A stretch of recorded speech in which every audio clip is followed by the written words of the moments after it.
سلام لصبركم، سلام لصمودكم، سلام لعزتكم، سلام لدمائكم، سلام على شهدائكم، سلام على جرحاكم، سلام على أسراكم، سلام عليكم يا من علمتم العالم أجمع معنى الصمود والإباء، معنى القوة، معنى الوطنية، معنى الانتماء بالأرض. سلام لكم حتى يبلغ السلام حدا لا حدود لها. سلام إليك أيتها الأرض، سلام لك أيها الشعب المقاوم المناضل الصامد، سلام لك. وهل يكفي السلام؟ لا شيء يليق بكم إلا السلام، ولا شيء يليق بكم إلا الرجولة والشهامة والهيبة والكرامة. السلام عليكم ورحمة الله وبركاته. كيفكم يا جماعة؟ شو أخباركم؟ بتمنى تكونوا بخير. آسفة جدا لانقطاعي عن اليوتيوب لفترة. كانت أول شيء فترة امتحانات، كان البيت كله امتحانات، وكان أنا كمان عندي بعض الأشياء اللي لازم أقدمها. وطبعا إحنا في يعني خلينا نقول لسه قدامنا 12 يوم لا يرجعوا الدوام. ف يعني هي أحيانا ظروف البيت بتحكم، وبوقت الدراسة صعب صراحة إني أنا يمكن أقدر إني يعني أسمع كتير القنوات، أو إني أشارك، أو إني حتى أسجل فيديوهات. يعني هذا وقت بكون خلص مخصص للدراسة، مخصص للمستقبل إن شاء الله. تحياتي لكم جميعا، وبتمنى تكونوا بصحة وسلامة وخير. بشتاق لكم أكيد، بشتاق إني أحكي معاكم، لكن إن شاء الله يعني فترات بتيجي بغط وبعدين فترات بفيق، بس إن شاء الله إنه يعني كل ما أغيب يكون عندي ظرف بحط له الأولوية. دخلت الهدنة وشفنا تبادل للأسرى، بالمقابل شفنا بعينينا أشياء يمكن حتى لو شفناها على أرض الواقع رح نلاقيها أصعب وأكثر صعوبة. احنا عم بنشوف من وراء الشاشات، لكن ما شفنا على أرض الواقع. ويمكن كان تعرفوا الاستهداف الكبير اللي كان للصحفيين والمصورين الصحفيين وناقلي الأخبار، فكانت في بعض المناطق تكون محظورة عليهم، وإذا وصلوها فبيقابلوهم بالنار. لكن الصور اللي هلأ عم نشوفها عن حجم الدمار، الصور اللي عم بنشوفها إنه في مناطق مسحت تماما، ومنحس إنه هاي الحرب شو كان هدفها غير الإبادة. وطبعا بنسمع وكتير شغلات بتدور على المنصات وبتدور على القنوات التلفزيونية بأنه تقييم الحرب ودوافع الحرب وغير ذلك من هاي الأشياء. وبننسى دائما إن اللي ضحى هو اللي يحكي. ننسى دائما اللي تسكرت بيوتهم ورحلوا أهلهم ومحبيهم هم اللي لازم يحكوا. بننسى إنه اللي جاع وما لقي لقمة خبز ولا شربة مي ولا حرامي يدفيه من البرد والشتاء، أو ولا مكان يضله من حرارة الشمس، هذا اللي لازم يحكي. اللي بيحكي الناس اللي فقدت أهلها وفقدت أولادها وفقدت أموالها وفقدت بيوتها، هدول بس اللي من حقهم يحكوا. هدول اللي عاشوا الدمار، عاشوا القصف، وعاشوا الجوع، وعاشوا فقدان الأحبة، وحملوا أحبائهم وأشلاءهم بين إيديهم. هدول اللي لازم بس يحكوا. التنظير اللي احنا بنسمعه تنظير لا معنى له، لا قيمة له، لا أساس له أمام هذا الصمود البطولي، أمام هذا الفخر، أمام هذا الشرف لهؤلاء الأبطال، لكل من ضحى في سبيل وطنه وكرامته وشرفه وعزة نفسه. هذا الشعب اللي بيستحق إنه يعيش، هذا الشعب اللي دائما مرفوع الرأس بتاريخه وبنضاله وبعنفوانه وبكرامته، لأنه الإنسان هو كرامة وعنفوان، لأنه الرجولة تحتاج إلى الهيبة. رجل يعني هيبة الرجل. اللي عم بنشوفه واللي شفناه أصعب من إنه أي حدا يحكي أو يتفلسف فيه. اللي شفناه وعم نشوفه بخلينا نقول وين كان العالم عن ما يجري في هذا القطاع، وين كان العالم عن هاي الإبادة الجماعية اللي عم تنفذ ونفذت. إيش كان الهدف؟ حرقوا الأرض وحرقوا التراب وحرقوا البشر وحرقوا الشجر وحرقوا الحيوانات، حرقوا كل نفس في بعض المناطق عم يطلع منها.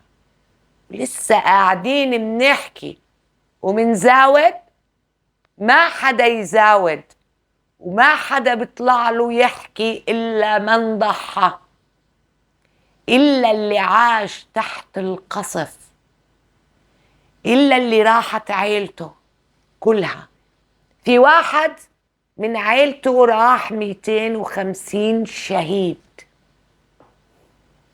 في عائلات في غزة محيت تماما من السجل المدني. في آلاف من الناس اللي انبترت إيديهم ورجليهم، آلاف مؤلفة، وكان العالم أعمى، وكانت كافة المنظمات الإنسانية وحقوق ولا ضحكت حقوق الإنسان. ما جرى سيبقى شاهد وعنوان على إبادة وعلى صمت عالمي مخيف رهيب، بيورجيك قديش العالم بشع. ولسه منطلع ومنقيم ومنقول شو كان هدف الحرب؟ انت شو دخلك؟ انت شو علاقتك؟ ضحيت؟ قدمت؟ راحوا أولادك؟ راحوا بناتك؟ راحوا أهلك؟ انهد بيتك؟ خسرت كل شيء؟ فما تحكي، ما تحكي. اللي طلع من 473 يوم أو أكثر من 15، يعني أكثر من 476 يوم، اللي طلع من هاي التجربة وإحنا قاعدين ورا شاشات التلفزيون وقاعدين بنتفرج على آلام إخوة إلنا، إذا إحنا طلعنا من هذا الحكي كله وإحنا مش متعلمين شيء، فإحنا صراحة مش بشر. ليه؟ لأنهم علمونا شغلات كتيرة، علمونا شغلات كتيرة وغيروا فينا شغلات كتيرة، غيروا فينا وفي أفكارنا وفي نظرتنا للحياة. أعطونا دروس واضحة عن حب الوطن، أعطونا دروس عن الكرامة اللي ناس كتير بيفتقدها، أعطونا دروس عن الشرف، أعطونا دروس عن العزة، أعطونا دروس عن التضحية، أعطونا دروس عن الإيمان، أعطونا دروس كتيرة. اللي لسه بيركض ورا الفلوس ورا العز ورا الجاه بلحظة ناس فقدت كل شيء، فقدت بيوتها، فقدت فلوسها، فقدت استثماراتها، فقدوا كل شيء، وكلامهم فقط الحمد لله رب العالمين.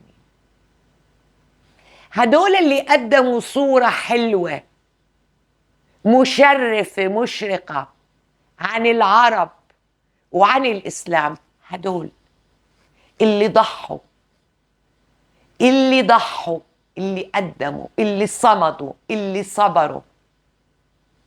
فبلاش تحليلات وبلاش حكي فاضي وبلاش فلسفة. بتتفلسفوا على مين؟ على مين تتفلسفوا؟ قد ايه قعدوا كم من يوم وكم من ساعة وكم من ثانية وهم تحت القصف، تحت الإبادة الجماعية، ما طلبوا شيء، ما طلبوا شيء. فأنتوا اللي قاعدين تتفلسفوا، بتتفلسفوا على شو؟ على شو؟ نحكي بداية الحرب ونهاية الحرب وليش صارت الحرب وإمتى بدها ترجع غزة تتعمر. بتتعمر غزة، تتعمر، بيرجع الحجر بينبنى. لكن مين بده يبني القلوب ويبني الفقد؟ مين بده يبني النفسيات للأطفال اللي شافوا أهلهم، أمهاتهم، آبائهم، إخوانهم استشهدوا قدامهم؟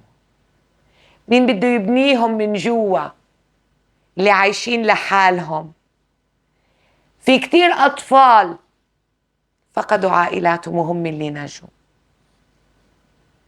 الحجر بينبنى وبيطلع.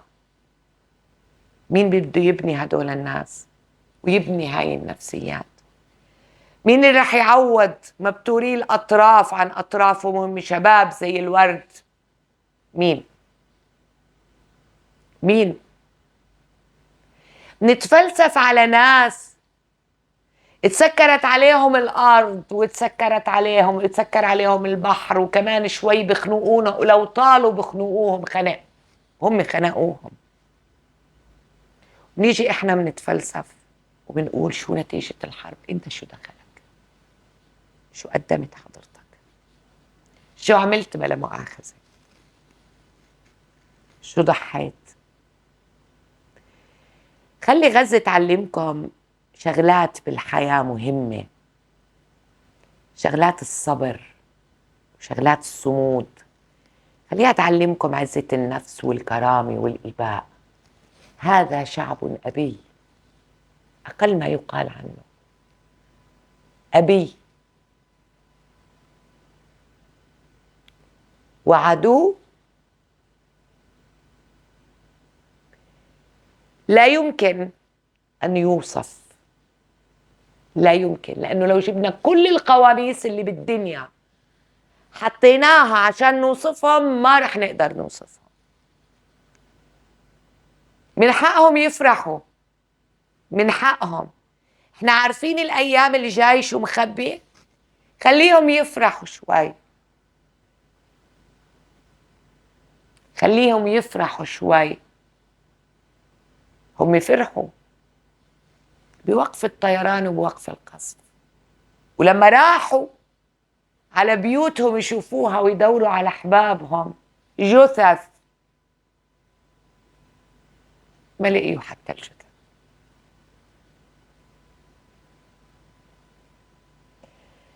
غزة جرح بالقلب رح يبقى، القلوب اللي بتنبض، القلوب اللي بتنبض رح يبقى جرح غائر بنفوسنا. لما نشوف حجم الدمار. أنا بقول كيف العقل ممكن يتصور آلية الحرب اللي كانت موجودة؟ كنا عارفين اللي عم بصير إبادة، لكن هذا مسح وما أخذوا شيء، ما أخذوا شيء. إذن المعركة كانت معركة إبادة، معركة قتل ودمار فقط،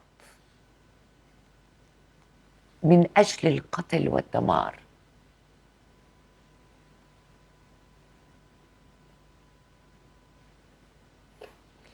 ورجعنا شفنا أسراهم كيف طلعوا، ورجعنا شفناهم كيف لما طلعوا الأسرى على القدس والضفة.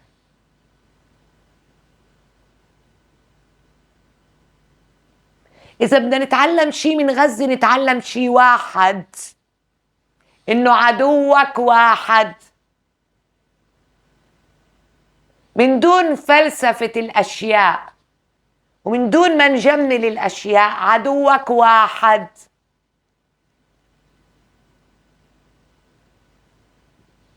هو هاد اللي قاعد زي السرطان عنا، هذا اللي يتم الأطفال ورمل النساء وهتك العرض وهتك الأرض. هدول هم الأعداء. فسيبوكم من الفلسفة الفاضية والحرب وعشان الحرب ومين انتصر ومين ما انتصر. انتصر الشعب، انتصروا الناس اللي صمدت هناك، هدول اللي انتصروا، هدول هم اللي انتصروا. فما حدا يزود على النصر، لأنه النصر إلهم والكرامة إلهم والعزة إلهم والشرف إلهم. بس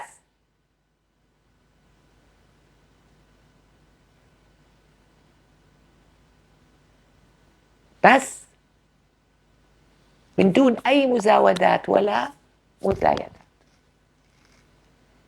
وتأكدوا تماما إنه العالم أعمى، أعمى. لكن إذا بدنا نقول الحرب أخذت الناس وأخذت الأحبة وفرقت العائلات، لكن كشفت الصورة الحقيقية أمام الشعوب. ما بدي أقول أمام الحكومات، لأنه الحكومات كلها عارفة، الحكومات الغربية اللي عم تدعم كلها عارفة، لكن هو انكشف الغطاء عنه أمام الشعوب، وسينكشف أكثر وأكثر بإذن الله، بإذن الله. أكيد رح نحكي بهذا الموضوع بالمرات الجاية. وهلأ بدي أقول لكم بشوفكم على خير وباي باي.